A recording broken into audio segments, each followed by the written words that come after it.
आप सभी का स्वागत है अन अकेडमी आईएएस चैंपियंस के प्लेटफॉर्म पे। तो जिस चीज का वेट था वो फाइनली ओवर हो चुका है। मॉनेटरी पॉलिसी कमेटी जिसकी बैठक थी 7 से 9 अक्टूबर में, ये बैठक खत्म हो चुकी है और मॉनेटरी पॉलिसी कमेटी ने अपने डिसीजंस को पब्लिक कर दिया है। ये प्रेस रिलीज को आप देख सकते हैं जो आरबीआई की तरफ से आ रहा है, जहां पर इन्होंने मॉनेटरी पॉलिसी कमेटी के बैठक में क्या क्या रिजोल्यूशन निकल के आया है, उन सारे रिजोल्यूशन को यहां पर इन्होंने लिखा है।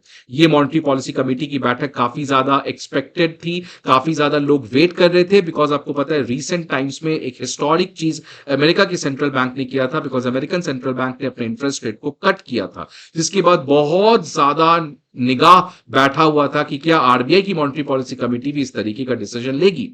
मॉनेटरी पॉलिसी कमेटी के इस रेजोल्यूशन को समझने के पहले आपको यह चीज जानना है कि मॉनेटरी पॉलिसी होती क्या है। मॉनेटरी पॉलिसी का सिंपली काम है मनी की सप्लाई को रेगुलेट करना। मनी के सप्लाई को रेगुलेट करना इसलिए जरूरी है बिकॉज हम इन्फ्लेशन को नियंत्रण में रखना चाहते हैं और साथ ही साथ पैसे की ज्यादा दिक्कत इकोनॉमी में नहीं होना देना चाहते हैं, जिससे हमारा ग्रोथ अफेक्ट हो। इसलिए मॉनेटरी पॉलिसी का एक दो ऑब्जेक्टिव सबसे इंपॉर्टेंट होता है, एक इन्फ्लेशन को कंट्रोल करना और जीडीपी ग्रोथ को इंश्योर करना। हर एक कंट्री अपनी मॉनेटरी पॉलिसी को बनाती है। इंडिया में भी हमारी मॉनेटरी पॉलिसी को 2015 में बनाया गया था। इस मॉनेटरी पॉलिसी के अंदर हमारा ऑब्जेक्टिव है इन्फ्लेशन को 4 ± 2% के टारगेट पर रखना, साथ ही साथ जीडीपी ग्रोथ रेट को इंश्योर करना। इस मॉनेटरी पॉलिसी को एग्जीक्यूट करने के लिए एक स्पेशल स्टैट्यूटरी बॉडी बनाया गया था, which is the monetary policy committee, जिसको 2016 में गठन किया गया था।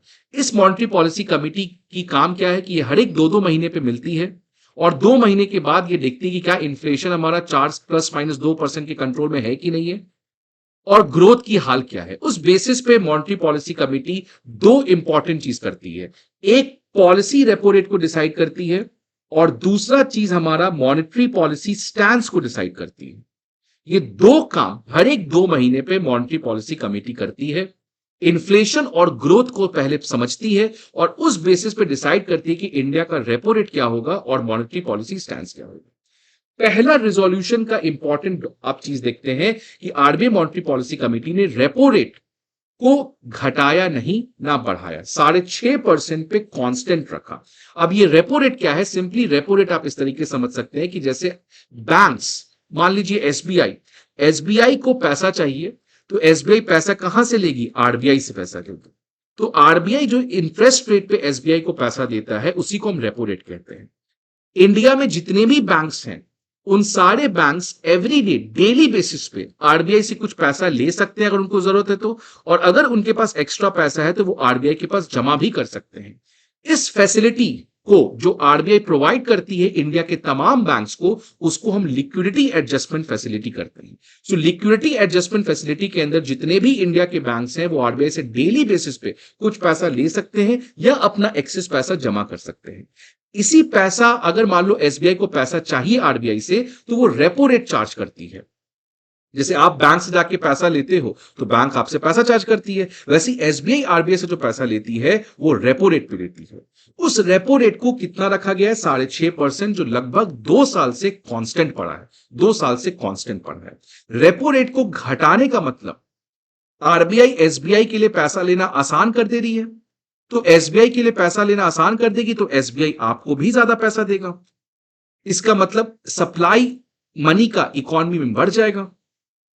रेपो रेट को अगर बढ़ा देगी तो एसबीआई का आरबीआई से पैसा लेना मुश्किल हो जाएगा, तो एसबीआई आपको भी पैसा मुश्किल तरीके से देगी, आपसे भी ज्यादा चार्ज करेगी पैसा, तो सप्लाई ऑफ मनी घट जाएगा। तो रेपो रेट को कांस्टेंट रखा गया 6.5% पे। मतलब आरबीआई ने रेपो रेट को नहीं घटाया है, बिकॉज पैंडेमिक के बाद हमारा रेपो रेट 4% था, उसको बढ़ा के 6.5% पे किया गया है।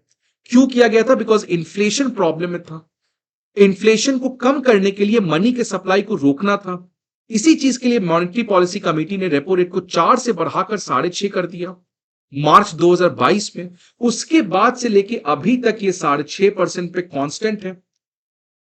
लेकिन अब इन्फ्लेशन थोड़ा सा नियंत्रण में आया है, कंट्रोल में आया है, इसीलिए एक्सपेक्टेड था कि मॉनेटरी पॉलिसी कमेटी हो सकता है रेपो रेट को 6.5 से घटाकर 6.25% कर दे। सेम चीज आपको पता है अमेरिका ने भी 50 बेसिस पॉइंट का कट किया है, राइट। तो मॉनेटरी पॉलिसी कमेटी ने रेपो रेट को नहीं घटाया। नहीं घटाने का मतलब क्या, कि अभी भी आरबीआई मॉनेटरी पॉलिसी कमेटी को लगता है कि इन्फ्लेशन जो है वो अभी भी समस्या का कारण है। तो जब तक आरबीआई मॉनेटरी पॉलिसी कमेटी के लिए इन्फ्लेशन का जो खतरा है वो नहीं खत्म होगा, तो monetary policy committee repo rate को नहीं घटाएगी। ये आगे जाके इस रिजोल्यूशन में लिखा भी हुआ है। और इन्फ्लेशन की आज समस्या क्यों है, इस रिजोल्यूशन में लिखा गया है कि इन्फ्लेशन की समस्या इसीलिए है, एक तो पहला रीजन है फूड इन्फ्लेशन, एग्रीकल्चर में अभी भी प्रॉब्लम बना हुआ है। दूसरा geopolitical shocks, Russia Ukraine war तो था ही, अब मिडिल ईस्ट में वॉर स्टार्ट हो चुका है जिसकी वजह से ऑयल प्राइसेस शॉर्ट अप हो चुके हैं। मेटल प्राइसेस, जो बेसिक मेटल्स हैं, उनकी भी सप्लाई चेन डिस्ट्रप्शंस की वजह से दाम काफी बढ़ गई है। तो इन्फ्लेशन ऑल्दो रिसेंट टाइम्स में 3.5%, 4% पे आ चुका है, बट वो इन्फ्लेशन कंट्रोल इसीलिए हुआ था बिकॉज ऑफ बेस इफेक्ट की वजह से वो इन्फ्लेशन कम हुआ था। और आने वाले टाइम में फूड इन्फ्लेशन की समस्या अभी भी बनी हुई है और जियोपॉलिटिकल रिस्क्स बहुत ज्यादा देश के सामने मंडरा रहे हैं, उसका खतरा भी आ सकता है। मतलब मॉनेटरी पॉलिसी कमेटी ने इंडिया में यह डिसीजन लिया है कि अब रेपो रेट को 6.5% पे रखा जाएगा। अमेरिका ने अपने इंटरेस्ट रेट को कम किया था बिकॉज वहां पे इन्फ्लेशन की हालात अलग है। इंडिया की हालात इस समय इन्फ्लेशन की अलग है बिकॉज इंडिया की इन्फ्लेशन में फूड इन्फ्लेशन बहुत बड़ा रोल प्ले करता है। तो पहला डिसीजन ये है। दूसरा डिसीजन यहां से आ रहा है कि अगर एक बार मेरा पॉलिसी रेपो रेट डिसाइड हो गया, तो आप समझिएगा ध्यान से, आरबीआई मॉनेटरी पॉलिसी कमेटी क्या डिसाइड करती है? Repo rate. एक बार रेपो रेट डिसाइड हो जाता है तो फिर मेरा एसडीएफ रेट आ जाता है और एमएसएफ रेट आ जाता है, क्योंकि ये दोनों रेट जो है वो एक फॉर्मूला से लिंक्ड है with respect to repo rate. अगर मैं एसडीएफ रेट की बात करूं तो that is equal to repo rate minus 0.25। अगर मैं एमएसएफ की रेट करूं तो वो है रेपो रेट प्लस 0.25। तो जैसे रेपो रेट आ गया तो एसडीएफ रेट अपने आप निकाल लोगे, आप एमएसएफ रेट अपने आप निकाल लोगे। तो अगर आपसे कोई पूछता है कि क्या monetary policy committee repo rate decide करती है कि एसडीएफ रेट डिसाइड करती है, only it decides repo rate. Repo rate SDF rate से लिंक्ड है एक फॉर्मूला से, और इस फॉर्मूला को कौन डिसाइड करता है? Not the monetary policy committee, it is done by the RBI. वो आरबीआई करती है। तो एक बार रेपो रेट आ गया 6.5, तो एसडीएफ रेट कितना हो गया? 6.25, और एमएसएफ कितना हो गया? 6.75, और बैंक रेट। अब एसडीएफ क्या होता है? एसडीएफ आपका एक तरीका है जिससे बैंक्स लाइक एसबीआई, इनके पास खूब पैसा पड़ा है और कोई पैसा लेने वाला है नहीं, तो ये एसबीआई बेचारी करेगी क्या? अपना एक्सेस पैसा आरबीआई के पास जमा कर देगी। उसके लिए आरबीआई उसको कुछ इंटरेस्ट देगा। आप बैंक के पास पैसा जमा करते हो तो बैंक आपको कुछ इंटरेस्ट देती है, वैसे ही एसबीआई जब अपना एक्सेस पैसा आरबीआई के पास जमा करेगा तो आरबीआई कुछ पैसा देगी उसको। तो कितना देगी? 6.25% पे देगी। ये पहला तरीका है। दूसरा तरीका क्या यहां पे बदल गया है? Marginal standing facility. ये क्या होता है समझिए, कि मैंने कहा कि लिक्विडिटी एडजस्टमेंट फैसिलिटी एक ऐसा फैसिलिटी है जो आरबीआई प्रोवाइड करती है, जिसमें डेली बैंक्स जो है वो पैसा आरबीआई से बोरो कर सकते हैं, लेकिन एक लिमिट तक। मान लो एसबीआई का लिमिट है 100 रुपए, वो आरबीआई से पैसा ले सकती है under the liquidity adjustment facility, 100 crore ले सकती है। लेकिन एसबीआई को 120 करोड़ की जरूरत है, लेकिन वो तो 100 ही करोड़ ले पाएगी एलएएफ के अंदर। अगर कुछ एक्सेप्शनल सिचुएशन है और एसबीआई को कुछ ज्यादा पैसे की जरूरत है, तो वो जो 20 करोड़ बच रहा है वो इस फैसिलिटी के अंदर ले सकती है। तो ये एक और फैसिलिटी है आरबीआई जो प्रोवाइड करता है over and above liquidity adjustment facility. ठीक है, लेकिन अगर आप इस फैसिलिटी के अंदर पैसा लोगे, जो एक्सेप्शनल फैसिलिटी है, जो बहुत मजबूरी के समय आपको यूज करना है, तो इसके अंदर आपको जो इंटरेस्ट आरबीआई को देना पड़ेगा वो रेपो रेट से ज्यादा देना पड़ेगा, which is how much? 6.75%।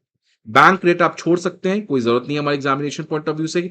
SDF rate क्या होता है और एमएसएफ रेट क्या होता है, ये आप रखिएगा, ध्यान रखिएगा। एसडीएफ में एक खास बात है जो आपने शायद नहीं पढ़ा होगा। एसडीएफ में क्या चीज होता है कि एसबीआई अपना एक्सेस पैसा जमा करती है, लेकिन आरबीआई उसको कोलैटरल नहीं देता है। यही डिफरेंस है एसडीएफ और रिवर्स रेपो रेट ऑपरेशन। इस चीज को आप थोड़ा सा विस्तार से पढ़ लीजिएगा, नहीं समझ आएगा तो कमेंट बॉक्स में जरूर बताइएगा। ये पहला आउटकम हो गया। दूसरा आउटकम जो मैंने कहा कि सेकंड इंपॉर्टेंट आउटकम जो मॉनेटरी पॉलिसी लेती है, वो बताती है कि उसका स्टैंस क्या है। स्टैंस का मतलब क्या होता है? एक तरीके से मॉनेटरी पॉलिसी कमेटी बताती है कि उसका इस पूरे सिचुएशन के ऊपर क्या स्टैंड है। जैसे मान लीजिए इसके पहले जो मॉनेटरी पॉलिसी का स्टैंड था वो था विथड्रॉवल ऑफ एकोमोडेशन का। मैंने क्या कहा? इसके पहले जो मॉनेटरी पॉलिसी कमेटी का स्टैंड था वो स्टैंड कौन सा था? Withdrawal of accommodation. ये इसके पहले स्टैंड था। यही सबसे बड़ा चेंज मॉनेटरी पॉलिसी कमिटी ने किया है कि अपने स्टैंड को बदल दिया है। विथड्रॉवल ऑफ अकोमोडेशन से कहां बदल दिया है? न्यूट्रल में। ये याद रखना बहुत इंपॉर्टेंट चेंज हुआ है, बिकॉज विथड्रॉल ऑफ एकोमोडेशन का मॉनेटरी पॉलिसी स्टैंड पिछले 2 साल से था। तो रेपो रेट को तो चेंज नहीं किया आपने, लेकिन आपने क्या चेंज कर दिया? मॉनेटरी पॉलिसी कमिटी के स्टैंड को। अब ये दोनों स्टैंड में डिफरेंस क्या है समझिए। एकोमोडेशन का मतलब क्या होता है? एकोमोडेशन का स्टैंड होता है कि जब आप पैसे की सप्लाई को इकोनॉमी में बढ़ाना चाहते हो, तो जब आरबीआई जो है वो मॉनेटरी पॉलिसी कमिटी कौन सा था उसका? एकोमोडेशन का। एकोमोडेशन अभी मैं बात कर रहा हूं, मैं विड्रॉल ऑफ एकोमोडेशन की बात नहीं कर रहा हूं, मैं केवल एकोमोडेशन की बात कर रहा हूं। एकोमोडेशन का मतलब आरबीआई मॉनेटरी पॉलिसी कमेटी पैसे का सप्लाई बढ़ाना चाहती है, मतलब RBI monetary policy committee repo rate को घटाना चाहती है। ठीक है, लेकिन रीसेंट टाइम्स में आपको पता है कि इन्फ्लेशन बढ़ गया था। इन्फ्लेशन बढ़ गया था ना, 6% पहुंच गया था, 5.5 पहुंच गया था। तो मॉनेटरी पॉलिसी कमेटी का स्टैंड कौन सा था? Withdrawal of accommodation. इसका मतलब कि एकोमोडेशन जो आरबीआई मॉनेटरी पॉलिसी कमेटी और आरबीआई ने पैंडेमिक के समय पैसा डाला था इकोनॉमी को रिवाइव करने के लिए, आज उस लिक्विडिटी को हम विथड्रॉ कर देंगे इकोनॉमी से। ठीक है, तो एकोमोडेशन कब था? पैंडेमिक के समय। जैसे पैंडेमिक खत्म हुआ, लॉकडाउन खत्म हुए, इन्फ्लेशन बढ़ा, उसके बाद इन्फ्लेशन बढ़ गया। तो जो access liquidity, supply of money जो हमने पैंडेमिक के समय लोगों को बांटा था, उसको अब इकोनॉमी से निकालना था। इसलिए मॉनेटरी पॉलिसी कमेटी का जो स्टैंड था वो था विड्रॉल ऑफ एकोमोडेशन, मतलब to suck out the excess liquidity in the economy. ठीक है, अब इसको चेंज करके कर दिया गया है न्यूट्रल पे। इसका मतलब कि अब यह जरूरी नहीं है कि हम विड्रॉ करेंगे, रादर हम मनी सप्लाई को बढ़ा भी सकते हैं। Very very important thing. Withdrawal recommendation का मतलब कि आरबीआई मॉनेटरी पॉलिसी कमेटी का फोकस एरिया आने वाले 2 महीने के लिए क्या रहेगा कि RBI monetary policy committee economy से पैसे को निकालना चाहती है, एकोमोडेशन को विड्रॉ करना चाहती है। लेकिन अब मॉनेटरी पॉलिसी कमेटी ने डिसाइड किया न्यूट्रल, मतलब अगले मॉनेटरी पॉलिसी कमेटी की बैठक तक हमारा स्टैंड क्या है? न्यूट्रल। मतलब हम सिचुएशन के हिसाब से पैसे की सप्लाई को बढ़ा भी सकते हैं या हम उसको घटा भी सकते हैं। ये क्यों जरूरत था? बिकॉज आज इंडिया में इन्फ्लेशन कंट्रोल हो ही रहा है, लेकिन प्रॉब्लम क्या है? इकोनॉमी में स्लो डाउन आ चुका है। और इस स्लोडाउन को ठीक करने के लिए हमें क्या करना पड़ेगा? इन्वेस्टमेंट को बढ़ाना पड़ेगा। इन्वेस्टमेंट कैसे बढ़ेगा? जब लोगों के लिए आप पैसा लेना आसान करोगे। कैसे आप लोगों के लिए पैसा लेना आसान करोगे? जब आप पैसे की सप्लाई को इकोनॉमी में बढ़ाओगे। कैसे आप बढ़ाओगे? जब आप आरबीआई जो आपकी सेंट्रल बैंक है वो पैसा ज्यादा इकोनॉमी में डालेगी। अगर आरबीआई एसबीआई को ज्यादा पैसा देगी तो एसबीआई आपको ज्यादा पैसा देगा। तो क्योंकि हमें स्लोडाउन को भी रोकना है, इसलिए आरबीआई मॉनेटरी पॉलिसी कमेटी ने न्यूट्रल कर दिया है कि अब अगर ये स्लो डाउन और बढ़ता है तो हम आने वाले टाइम में पैसे की सप्लाई को और बढ़ा सकते हैं। पहले ये पॉसिबल नहीं था, बिकॉज आपने कौन सा स्टैंड लिया है? Withdrawal of accommodation. आपको कंपल्सरली लिक्विडिटी को इकोनॉमी से हटाना है, बट आपने इस चीज को फ्लेक्सिबल कर दिया कि depending upon the situation boss, I will be increasing और आई विल बी डिक्रीजिंग। तो ये दो चीज आपके एग्जामिनेशन पॉइंट ऑफ व्यू से ज्यादा जरूरी जानना है। तो रेपो रेट में कोई चेंज नहीं हुआ। मॉनेटरी पॉलिसी अमेरिका की कट डाउन कर दी इंटरेस्ट रेट, इंडिया ने नहीं किया। प्रोबेबल है कि अगले मॉनेटरी पॉलिसी कमेटी में जो दिसंबर में होगा उसमें इस कट डाउन को किया जाएगा। क्यों नहीं कट डाउन किया गया? बिकॉज इन्फ्लेशन की समस्या है। इन्फ्लेशन की क्या समस्या है आप इसमें पढ़ सकते हैं। ठीक है, आप इस एडिटोरियल, ये जो प्रेस रिलीज है, आप इसको पढ़ सकते हैं। मैंने ऑलरेडी यहां पे हाईलाइट कर लिया है। आप जब भी पढ़े तो मैंने जो भी इंपॉर्टेंट पॉइंट्स हैं उसको मैंने यहां पे आपको हाईलाइट कर लिया है, तो आप जरूर इसको पढ़ लीजिएगा।